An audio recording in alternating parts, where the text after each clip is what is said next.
ಏನಾಯ್ತು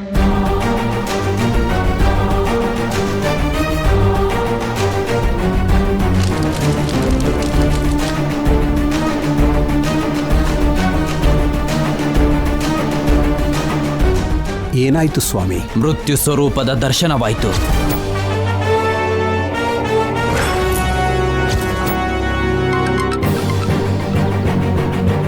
ಏನಾಯ್ತು? ಏಯ್, ಏನು ಹಾ ಹಾ ಹಾ ಅಂತ ಹೇಳ್ತಿದ್ದೀರಾ? ಹಾವಿದ್ಯಮ್ಮ. ಏನು ಹಾವಿದ್ಯಾ?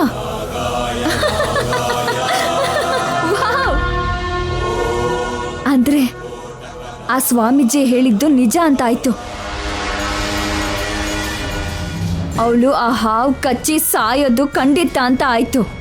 ಹಾವು ಅಂದ್ರೆ ಮಾಮೂಲಿ ಹಾವಲ್ಲಮ್ಮ, ಯಾವುದೋ ಆಟಿಕೆ ಹಾವಲ್ಲ, ಸೀಮಂತ ದಿನ ಬಂದಿದ್ದ ಚಿಕ್ಕ ಹಾವಲ್ಲ. ಮತ್ತೆ ದೊಡ್ಡ ಹಾವ? ಅಯ್ಯೋ, 10 ಅಡಿಗೂ ಉದ್ದ ಇದೆಯಮ್ಮ. ಕ್ರೂರವಾಗಿ ಭಯಂಕರವಾಗಿದ್ಯಮ್ಮ. ಅದು ನಮ್ಮನ್ ಕಚ್ಚಿದ್ರೆ ಸಾಯೋದಲ್ಲಮ್ಮ, ಅದನ್ನ ನೋಡಿದ್ರೇನೆ ಸತ್ತೋಗ್ತಾರೆ. ಆ ಗಂಗಾ ಸಾಯ್ಬೇಕು ಅಂದ್ರೆ ಅಷ್ಟು ಮಾತ್ರ ಇರ್ಬೇಕು. ಅದು ಆ ಗಂಗಾನ ಕಚ್ಚಿ ಸಾಯಿಸಬಾರ್ದು, ಅವಳನ್ನ ಒಂದೇ ಸರಿಗೆ ಕಚ್ಚಿ ನುಂಗಬೇಕು. ಅದೇ ಕೆಲ್ಸನ ಮಾಡೋ ತರ ಇದೆಯಮ್ಮ. ತುಂಬಾ ಹಸಿವಲ್ಲಿರೋ ಹಾಗಿದೆ. ಗಂಗಾ ಒಬ್ಬಳೆ ಅದಕ್ಕೆ ಸರಿ ಹೋಗಲ್ಲಮ್ಮ. ಹೌದಮ್ಮ. ಅಯ್ಯೋ, ಅಂತ ಹಾವನ್ನ ನಾನು ಎಲ್ಲೂ ನೋಡಿಲ್ಲ. ನಾವು ಅಲ್ಲಿಗೆ ಬಂದ್ಬಿಡ್ತೀವಮ್ಮ. ಎಲ್ಲಿಗೆ ಬರ್ತೀರಾ? ಅಲ್ಲೇ ಇರಿ. ನಮ್ಗೆ ಭಯ ಆಗ್ತಿದ್ಯಮ್ಮ. ಈಗಷ್ಟೇ ಅದು ನಮ್ಮನ್ನ ಕೋಪದಲ್ಲಿ ನೋಡ್ತು. ಅದು ನಿಮ್ಗೇನು ಮಾಡಲ್ಲ. ಅದ್ರ ಟಾರ್ಗೆಟ್ ಆ ಗಂಗಾ ಮಾತ್ರನೇ. ಅದಲ್ಲಮ್ಮ, ಹೇಳಿದಷ್ಟು ಮಾಡಿ. ನೀವು ಬಂದ್ಬಿಟ್ರೆ ಜೈಗೆ ಡೌಟ್ ಬರುತ್ತೆ. ಎಲ್ರಿಗೂ ಹೊರಡಿ ಅಂತಾನೆ. ನಾನು ಅಪ್ಸೆಟ್ ಆಗ್ಬೇಕಾಗತ್ತೆ. ನೀನು ಅಪ್ಸೆಟ್ ಆಗದೆ ಇರೋದಿಕ್ಕೆ ನಾವು ಹಾವಿಗೆ ಬಲಿ ಆಗ್ಬೇಕಾ ತಾಯಿ? ಅದು ನಿಮ್ಗೇನು ಮಾಡಲ್ಲ ಅಂತ ಹೇಳ್ತಾ ಇದ್ದೀನಿ ಅಲ್ವಾ? ಆ ಗಂಗಾ ಸಾವು ಇನ್ನು ಕೆಲವೇ ಗಂಟೆಗಳಲ್ಲಿ ಅಂತ ಸ್ವಾಮೀಜಿ ಹೇಳ್ದ ಅಲ್ವಾ? ಅವಳು ಸಾಯೋವರೆಗೂ ಅಲ್ಲೇ ತಾಳ್ಮೆಯಿಂದ ಇರಿ. ಅವಳು ಸತ್ತ ಮೇಲೆ ನನಗೆ ಕಾಲ್ ಮಾಡಿ ಹೊರಡಿ. ಇಲ್ಲ ಅಂತ ಮೊದಲೇ ಬಂದ್ರೋ ನಿಮ್ಮನ್ನ ನಾನ್ ಸಾಯಿಸ್ತೀನಿ.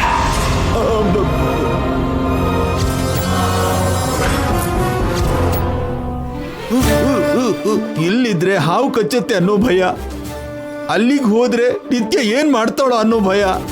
ನಮ್ ಪರಿಸ್ಥಿತಿ ಅಡ್ಕತ್ರಿಲಿ ಅಡಿಕೆ ತರ ಆಗಿದೆ ಚಂದ್ರಿಕಾ.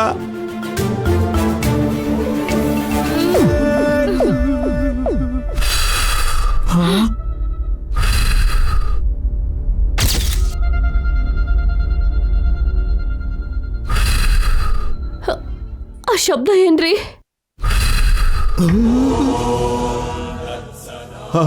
ಹಾವು ಬುಸ್ ಅಂತಿರೋ ಹಾಗಿದೆ ಚಂದ್ರಿಕಾ.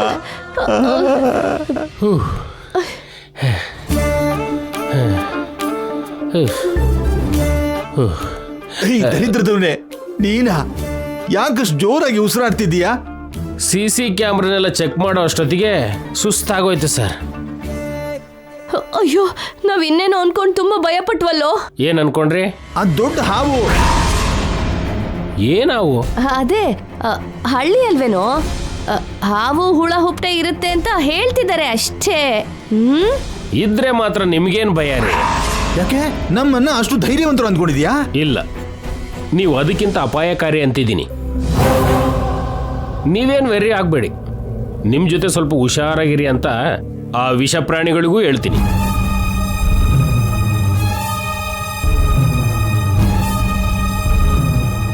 ನಮ್ ಬಗ್ಗೆ ಏನ್ ಅನ್ಕೋತಿದ್ದಾನೆ ಇವನು? ಹಾವು ಬಗ್ಗೆ ಗೊತ್ತಿಲ್ಲದೆ ಮಾತಾಡ್ತಿದ್ದಾನೆ, ಬಿಟ್ಬಿಡ್ರಿ.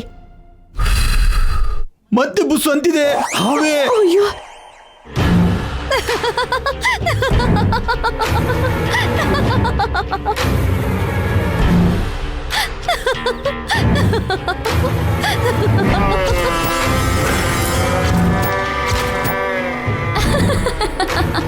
ಗೊತ್ತಾಗೋಯ್ತು ಸ್ವಾಮಿ, ನನ್ನ ಅಕ್ಕ ಹೇಗ್ ಸಾಯ್ತಾಳೋ ಅಂತ ಗೊತ್ತಾಗೋಯ್ತು.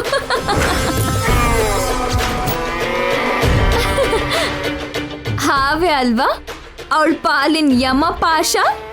ಇಷ್ಟು ಚಿಕ್ಕ ವಿಷಯನ ನನ್ನ ಹತ್ರ ಮುಚ್ಚಿಡ್ಬೇಕು ಅಂತ ಯಾಕೆ ಅಂದ್ಕೊಂಡ್ರಿ? ನಿನಗೆ ಗೊತ್ತಿರೋದು ಸ್ವಲ್ಪನೇ, ಗೊತ್ತಾಗ್ಬೇಕಾಗಿರೋದು ತುಂಬಾ ಇದೆ. ಇನ್ನು ಏನಿದೆ ಸ್ವಾಮಿ? ಹಾವು ಕಚ್ಚಿ ಅವಳು ಸಾಯ್ತಾಳೆ ಅಷ್ಟೇ ಅಲ್ವಾ? ಚಂಡಮಾರುತ ಬರೋದು ಅಂದ್ರೆ ಅದು ಮಳೆ ಬರೋದಕ್ಕೋಸ್ಕರ ಮಾತ್ರ ಅಲ್ಲಮ್ಮ. ವೇಗವಾಗಿ ಗಾಳಿ ಬೀಸುತ್ತೆ, ಮಿಂಚು ಬರುತ್ತೆ, ಗುಡ್ಗು ಬರುತ್ತೆ, ಸಿಡ್ಲು ಬರುತ್ತೆ, ಪ್ರಕೃತಿ ಅಲ್ಲೋಲ ಕಲ್ಲೋಲವಾಗುತ್ತೆ, ಪ್ರಳಯನ ಸೃಷ್ಟಿಸುತ್ತೆ.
ಏನ್ರಿ ಬನ್ರಿ.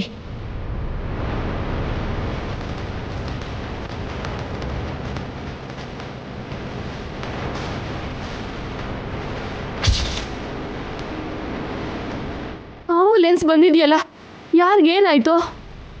ಗಂಗಾ, ನಿಂಗೇನೂ ಆಗಿಲ್ಲ ಅಲ್ವಾ? ಇಲ್ಲಮ್ಮ. ಆಂಬುಲೆನ್ಸ್ ಯಾರಿಗೋಸ್ಕರ ಬಂದಿದ್ದು?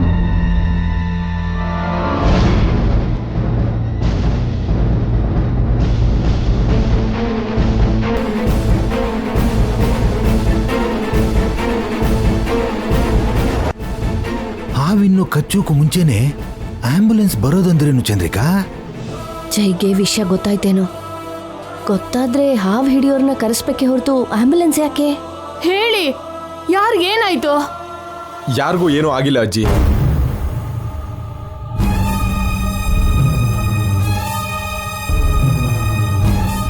ಆಂಬ್ಯುಲೆನ್ಸ್ನ ನಾನೇ ಕರೆಸಿದ್ದು. ಯಾಕೆ ಜೈ? ಗಂಗನ್ಗೆ ಯಾವಾಗ ಪೇಯ್ನ್ ಬರುತ್ತೋ ಗೊತ್ತಿಲ್ಲ. ಯಾವಾಗ ಹೆರಿಗೆ ನೋವು ಶುರುವಾದ್ರೂ ಅಲರ್ಟ್ ಆಗಿರಬೇಕು. ಅದಕ್ಕೆ ಒಂದು ಮಿನಿ ಆಪರೇಷನ್ ಥಿಯೇಟರ್ನ ಇಲ್ಲಿಗೆ ಕರೆಸಿದ್ದೀನಿ.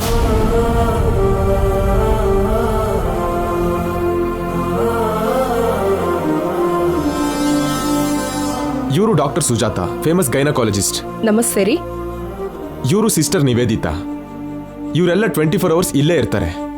ಅಗತ್ಯ ಬಂದರೆ ಸಿಸೇರಿಯನ್ ಮಾಡೋದಕ್ಕೆ ಬೇಕಾಗಿರೋ ಎಕ್ವಿಪ್ಮೆಂಟ್ಸ್ ಎಲ್ಲ ಆಂಬ್ಯುಲೆನ್ಸಲ್ಲಿದೆ.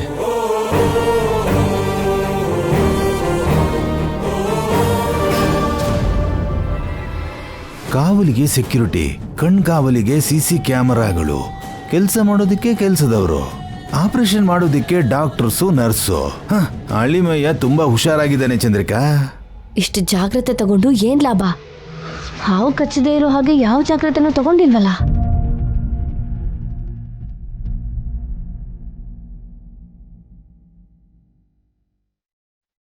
ಯಾಕ್ರಿ ಇದೆಲ್ಲ? ಅಗತ್ಯ ಬಂದ್ರೆ ಹಾಸ್ಪಿಟಲ್ಗೆ ಹೋಗ್ತೀನಿ ಅಲ್ವಾ? ಹಾಸ್ಪಿಟ್ಲಿಗೆ ಹೋಗೋವರೆಗೂ ನೀನು ನೋವು ಅನ್ಭವಿಸ್ತೀಯ ಅಂತಂದ್ರೆ ನಾನು ಒಪ್ಕೊಳ್ಳೋದ ಗಂಗಾ.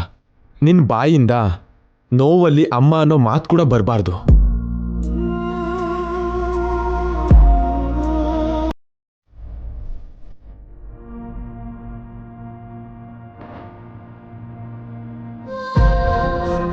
ನಿನಗಿಲ್ಲಿ ಯಾವ ಲೋಪನೂ ಆಗಬಾರ್ದು, ಯಾವ ಸಮಸ್ಯೆನೂ ಆಗಬಾರ್ದು, ನೀನು ಯಾವುದೇ ಕಷ್ಟನೂ ಪಡಬಾರ್ದು. ನಿಜ ಹೇಳಬೇಕು ಅಂದರೆ ನಿನ್ನ ಕಣ್ಣಿಂದ ಚಿಕ್ಕ ಕಣ್ಣೀರ್ ಹನಿ ಕೂಡ ಹೊರಗಡೆ ಬರಬಾರ್ದು.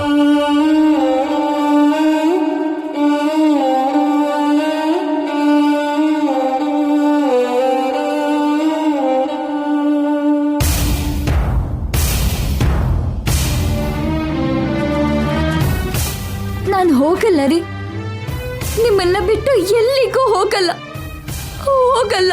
ಗಂಗಾ, ನಾನು ನಿಮ್ ಜೊತೆನೇ ಇರ್ತೀನಿ ರೀ, ನಿಮ್ ಜೊತೆನೇ ಇರ್ತೀನಿ.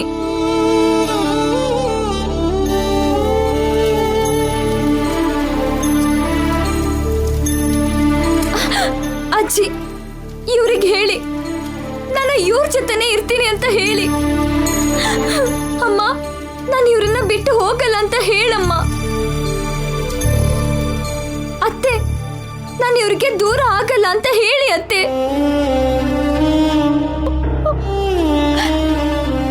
ನಾಣಿ ಅವ್ರೆ, ನಾನು ನಿಮ್ ಸರ್ ಜೊತೆನೆ ಇರ್ತೀನಿ ಅಂತ ಹೇಳಿ. ಹೋಗಲ್ಲ ಅಂತ ಅವಳು ಹೇಳಿದ್ರೆ ಸರಿ ಹೋಗತ್ತಾ? ಶಾಪ ಅವಳನ್ನ ಬಿಡತ್ತಾ? ಮತ್ತೆ ಅವಳ ನೋವೇನೋ ಅವಳು ಹೇಳ್ಕೊಳ್ತಿದ್ದಾಳೆ, ಹೇಳಿ ಬಿಡಿ. ಏ ಗಂಗಾ, ಏನಾಯ್ತು ನಿನಗೆ? ನನ್ನ ಬಿಟ್ಟು ನೀನ್ ಎಲ್ಲಿಗೆ ಹೋಗ್ತೀಯಾ? ಎಲ್ಲಿಗೂ ಹೋಗಲ್ಲ ರೀ. ನೀನ್ ಹೋಗ್ತೀನಿ ಅಂದ್ರು ನಾನು ಹೋಗೋದಕ್ ಬಿಡ್ತೀನ? ನೀನ್ ಎಲ್ಲಿರ್ತೀಯೋ ನಾನು ಅಲ್ಲೇ ಇರ್ತೀನಿ. ಬೇಡ ರೀ.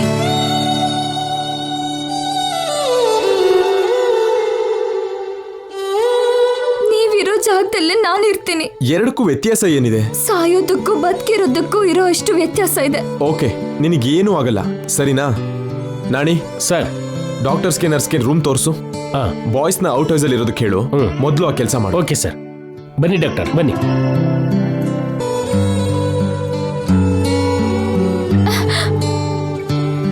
ಅವ್ರೆಷ್ಟು ಒಳ್ಳೆಯವರು ನೋಡಿದ್ರ? ಅಮ್ಮ ಆಗ್ತಿರೋ ನನ್ನ ಬಾಯಿಂದ ನೋವಿಂದ ಅಮ್ಮ ಅನ್ನೋ ಮಾತು ಕೂಡ ಬರಬಾರ್ದಂತೆ.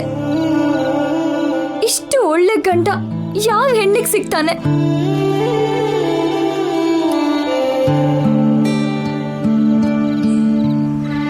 ಸತ್ಯವಂತೆ ಪ್ರಾಣಕ್ಕೋಸ್ಕರ ಸಾವಿತ್ರಿ ಯಮನ್ ಜೊತೆಗೆ ಹೋರಾಡದ್ಲಂತೆ. ಆ ಕತೆ ರಿವರ್ಸ್ ಆಗಿ ನನ್ಗೋಸ್ಕರ ಅವರು ಯಮನ್ ಜೊತೆ ಹೋರಾಡೋ ಹಾಗಿದ್ದಾರೆ.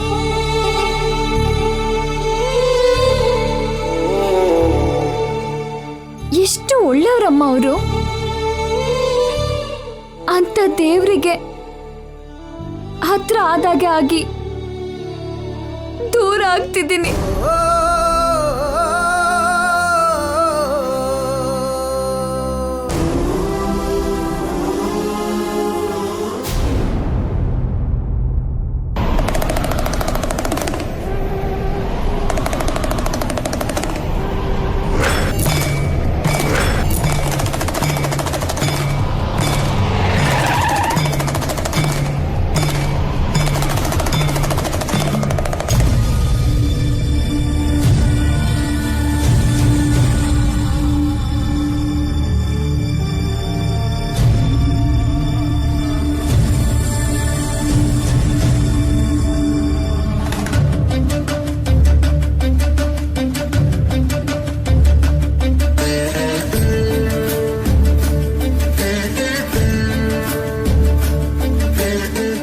ನಮಸ್ಕಾರ ಸ್ವಾಮಿ. ಬೇಡ ಬೇಡ ಅಂತ ಹೇಳಿದ್ರು ಬಂದಿದ್ದೀರಲ್ಲ, ಯಾಕಮ್ಮ? ಬರ್ಬೇಕಾಯ್ತು ಶಾಸ್ತ್ರಿಗಳೇ. ಶಾಪದ ಪ್ರಭಾವ ಈ ಜಾಗದಲ್ಲಿ ಬಲವಾಗಿರುತ್ತೆ ಅಂತ ಗೊತ್ತಿದ್ದು ಕೂಡ ಯಾಕೆ ಬಂದ್ರಮ್ಮ?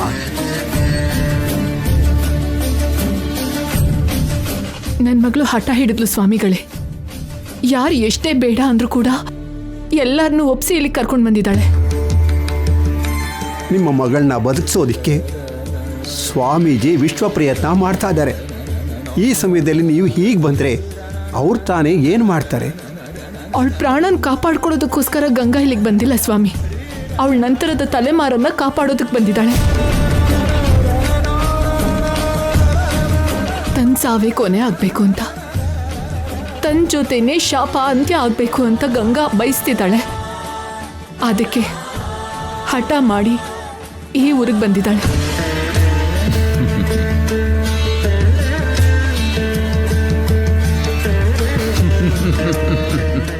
ಯಾಕೆ ಸ್ವಾಮಿ ನಗ್ತಿದ್ದೀರಾ?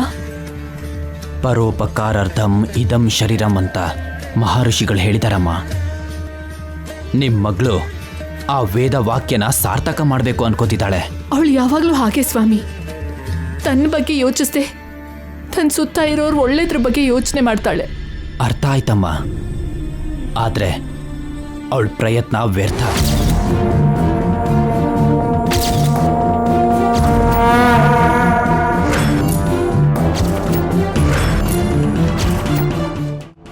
ಸ್ವಾಮಿ, ಹೌದಮ್ಮ. ಪ್ರತಿ ತಲೆಮಾರಲ್ಲೂ ಸೊಸೆ ವಾರಸ್ದಾರನನ್ನ ಹೆತ್ತು ಸತ್ತೋದ್ರು. ಆದ್ರೆ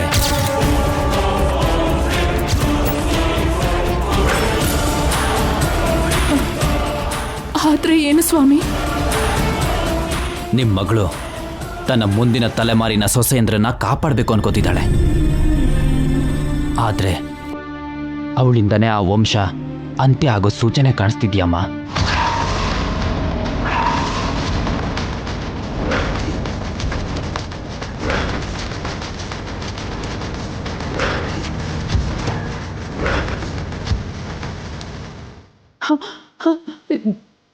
ಏನ್ ಹೇಳ್ತಿದ್ದೀರಾ ಸ್ವಾಮಿ?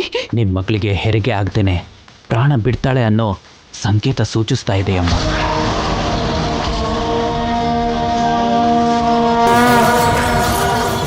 ತಾಯಿ ಹೊಟ್ಟೆಲಿರೋ ಮಗು ಇಬ್ಬರನ್ನು ಶಾಪ ಬಲಿ ತಗೊಳ್ತಾ ಇದೆ. ಈ ರೀತಿ ಆ ಮನೆಗೆ ಶಾಪ ಸುತ್ತುವರೆದಿದೆಯಮ್ಮ.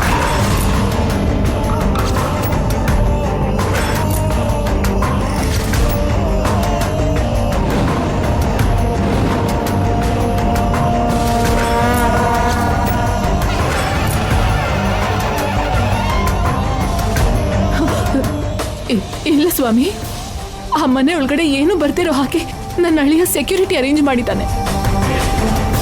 ಕಾಳ ಸರ್ಪ ಯಾವಾಗಲೂ ಆ ಮನೆಗೆ ಪ್ರವೇಶ ಮಾಡಿದೆಯಮ್ಮ. ಕಚ್ಚೋದಕ್ಕೆ ಸಿದ್ಧವಾಗಿದೆ. ಅದು ಮಾಮೂಲಿ ಸರ್ಪವಲ್ಲ, ಮಹಾಸರ್ಪ.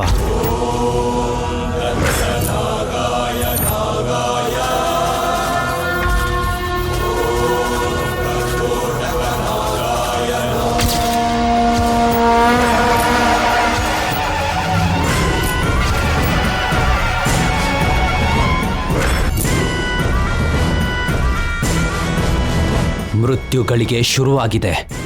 ಇನ್ನು ಯಾವ ಕ್ಷಣದಲ್ಲಾದರೂ ಮರಣ ಸಂಭವಿಸಬಹುದು.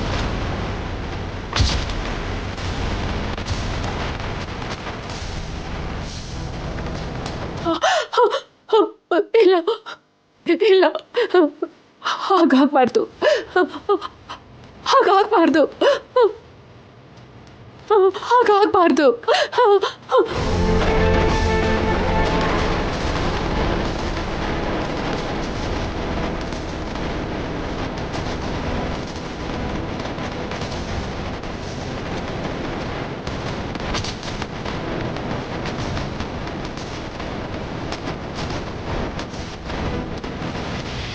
ಕಲ್ಪನಾ ಮೇಡಮ್,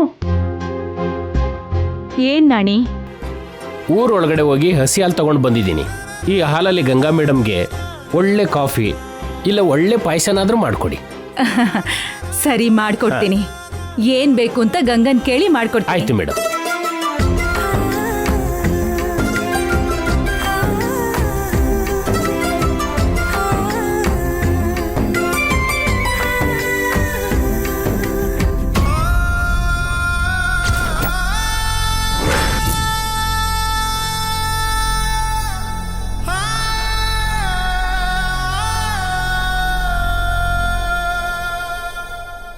ಅಮ್ಮ ಗಂಗಾ, ಊರೊಳಗೆ ಹೋಗಿ ನಾಣಿ ಒಳ್ಳೆ ಹಾಲು ತಗೊಂಡ್ ಬಂದಿದ್ದಾನೆ. ಪಾಯಸ ಮಾಡ್ಕೊಡ್ಲಾ?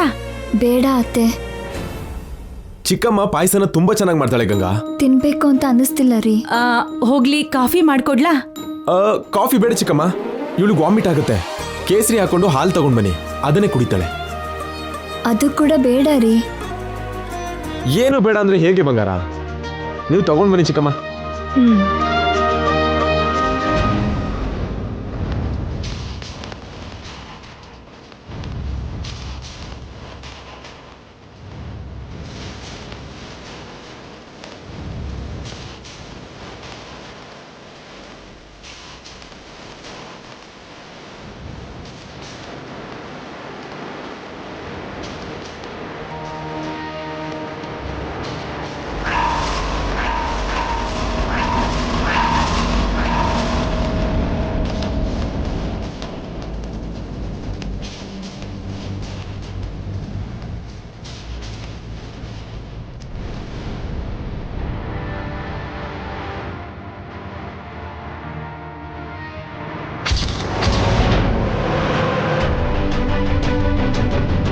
ಹಾಲೇನಾಯ್ತು?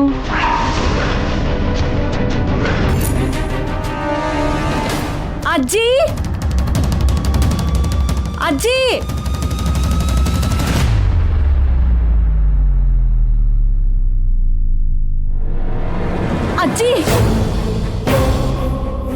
ಅಜ್ಜಿ, ಏನಾಯ್ತು ಕಲ್ಪನಾ? ಯಾಕೆ ಹಾಕೋಗ್ದೆ? ಈ ಪಾತ್ರೆಯಲ್ಲಿರೋ ಅಷ್ಟು ಹಾಲು ಮಾಯ ಆಗೋಗಿದೆ.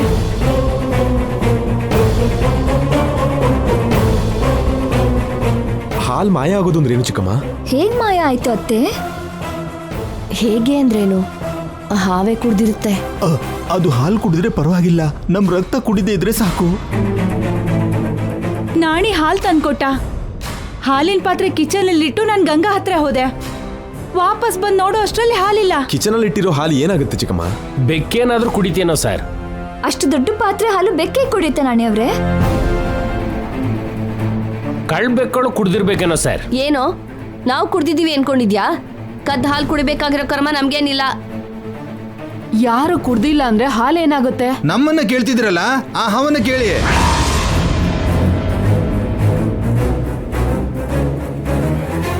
ಹಾವ ಅಂದ್ರೆ ಯಾವ್ದಾದ್ರೂ ಹಾವು ಬಂದು ಹಾಲು ಕುಡ್ದಿರ್ಬಹುದು ಅಂತ ಅವ್ರು ಹೇಳ್ತಿರೋದು ಜೈ. ಬೆಕ್ಕೆ ಅಷ್ಟು ಹಾಲು ಕುಡಿಯಲ್ಲ, ಇನ್ನು ಹಾವೇ ಕುಡಿಯುತ್ತೆ? ದೊಡ್ಡ ಹಾವಾದ್ರೆ ಕುಡಿಯಲ್ವಾ? ಅಷ್ಟು ಹೊಟ್ಟೆಗೆ ಅಷ್ಟು ಹಾಲು. ಏನ್ ಹೇಳ್ತಾ ಇದ್ದೀರಾ ಚಿಕ್ಕಪ್ಪ? ಹಳ್ಳಿ ಅಲ್ವೇನಮ್ಮ, ಯಾವ್ದೋ ಬೆಕ್ಕೋ ಹಾವೋ ಬಂದು ಹಾಲು ಕುಡ್ದಿರುತ್ತೆ ಅಂತ ಹೇಳ್ತಿರೋದು. ಅಷ್ಟು ಬೇಗ ಹಾವಾದ್ರೂ ಹೇಗ್ ಕುಡಿಯುತ್ತೆ? ಇದ್ಯಾವುದೋ ಮಾಯೆ ತರ ಇದೆ. ಮಾಯನೂ ಇಲ್ಲ, ಮರ್ಮನೂ ಇಲ್ಲ, ಯಾರೋ ತೆಗ್ದಿರ್ತಾರೆ, ಬಿಟ್ಬಿಡಿ.